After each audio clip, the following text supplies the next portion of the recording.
இந்த ஜெனரேஷன் பார்த்தீங்கன்னா, நெறைய பேருக்கு குழந்தை பாக்கியம் இல்ல. ஐஓஎல், ஐவிஎஃப்ல தான் குழந்தை பிறக்குது அப்படின்னு ஒரு ஸ்டாண்டர்டா நம்ம நெறைய ப்ரிடிக்ஷன் சொல்லிட்டு இருக்கோம். இதற்கான காரணங்கள் வந்து வாழ்க்கை முறை மாறுகுது, சமூக முறை மாறுகிறது, பித்தர்களுக்கு தர்ப்பணம் பண்ணுறதில்ல, குலதெய்வ வழிபாடு பண்ணுறதில்ல, இப்படின்னு இருந்தாலும் பெரியவங்க சில சாஸ்திர சடங்குகளை வந்து நமக்கு சொல்லிட்டு போயிருக்காங்க. அது ரொம்ப ரகசியமான சாஸ்திர சடங்கு. அதை வந்து யாருமே கடைப்பிடிக்கிறது இல்லை. ரெண்டாவது, இன்றைக்கி இருக்கிற சூழ்நிலைக்கு வந்து அந்த சாஸ்திரங்களை கடைப்பிடிச்சா அதனுடைய பிரச்சனைகள் வேறு மாதிரி இருக்குது சார். அதனால தான் நாங்கள் பண்ணுறது இல்லை ஒழிய, நாங்களும் பண்ணணும் தான் ஆசை.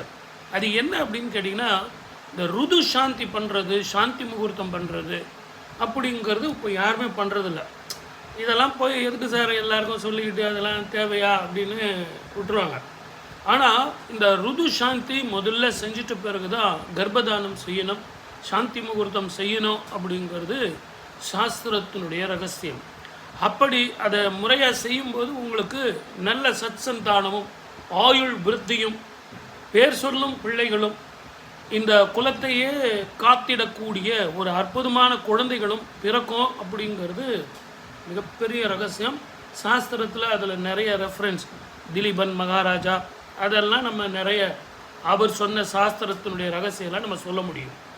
இதற்கு என்ன பண்ணணும் அப்படின்னு கேட்டிங்கன்னா, திருமணம் ஆன பிறகு, திருமணத்திற்கு முன்னாடியே அந்த ருதுவுக்கு தேவையான சாந்தி எல்லாம் நம்ம செஞ்சுருவோம் அந்த குழந்தைக்கு.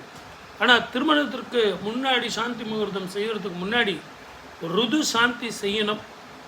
அன்னதானம், அதே மாதிரி யாகம், அந்த நட்சத்திர தேவதை இருக்குது இல்லைங்களா, அந்த நட்சத்திர தேவதைக்கு சாந்தி அப்படின்னு சொல்லிட்டு இதையெல்லாம் செஞ்ச பிறகு கர்ப்பதானம் செய்வதும் சாந்தி முகூர்த்தம் செய்வதும் அப்படி நிகழ்ச்சிகளை நீங்கள் நிகழ்த்திக்கிட்டீங்கன்னா நல்ல குழந்தைகளும் உங்கள் வம்சத்தினுடைய பேர் சொல்லக்கூடிய அளவுக்கு நல்ல சத் சந்தானமும். நான் ஐஓஎல், ஐவிஎஃப் சார் அது இதெல்லாம் தேவையே இல்லை.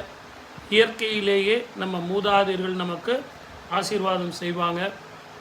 நம்ம குலதெய்வம் வந்து நமக்கு ஆசீர்வாதம் செய்யும். நம்ம மூதாதையர்களே வந்து நமக்கு பிள்ளைகளாக பிறப்பாங்க. அதனால்தான் இந்த பேர் சொல்லும்போது கூட தாத்தா பேர் பேரனுக்கும், பேரன் பேர் கொள்ளு எள்ளு பேரனுக்கும் நம்ம மாற்றி மாற்றி இதை வச்சோம். நான் ரகசியமாக இதை ஒரு 3 நிமிஷத்தில் சொல்லியிருக்கேன். இதை விஸ்தாரமாக சொல்லணும் அப்படின்னா 3 மணி நேரம் ஆகும்.